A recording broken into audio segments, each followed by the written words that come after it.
175 years close to there. Yeah.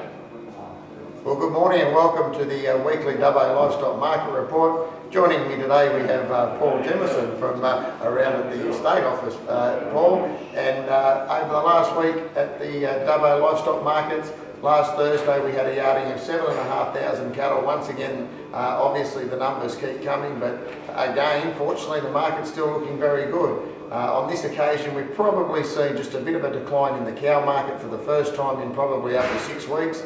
Just a fraction easier, but heavy bullocks, feedlot cattle and all young, especially restocking cattle, still in very strong demand. Friday store cattle sale at Dubbo, not a huge yarding of cattle, even though drawn for over 2,000, probably only saw the best part of 1,600 cattle. Again, probably not a lot of quality to report, unfortunately. Was some very, very good shorthorn cows from Warren that were 4 and 5 years old with lovely shorthorn calves at foot. They made up to $1,340, but I'm saying that split value in the fat market the day before probably a little bit under it, but still very, very good quality units.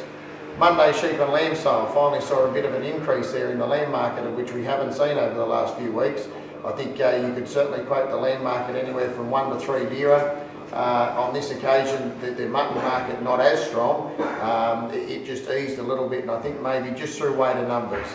Sort of the yarding for the mutton holding up at around 8,000 and 9,000 each week, and I think that's just had a bit of a bearing on it.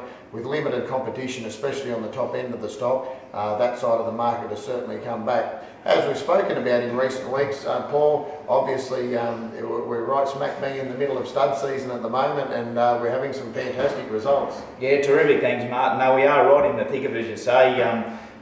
Close to sort of 1 or 2 stud sales, merino sales in the main, but a few other British bred types too in the last few weeks, but some really, really good results.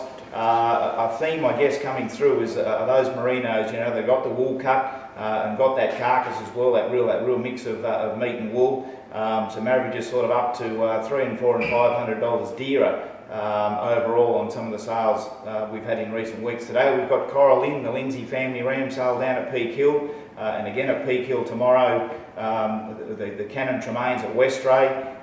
That gets us sort of over this real lump, Martin, of this last couple of weeks, and then a few sales sort of pushing forward through Edgelabra and Haddenry in coming weeks out at Warren, and that'll tide us up sort of as we move into that 3rd week of October.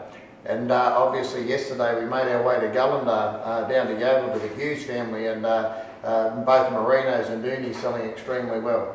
Yeah, almost a total clearance there too, Martin. There was close to $300 up the average on the merino section, and $400 up on the doonies, sort of averaging it over $2,200 there for those.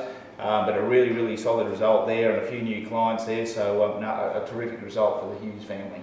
That's terrific. Well, that's a bit of a wrap of the livestock. Just on a lighter note, we'd like to take this opportunity to congratulate Ben Marlin from our office, who managed to take out the Group 11 Premiership on Sunday for the local Dubbo side Sims. Ben did a great job and did the company proud. And again, we wish Don Hayden all the best on Friday night with his South Sydney Rabbitohs, but more importantly on Saturday night up the Canterbury Bulldogs. Thank you.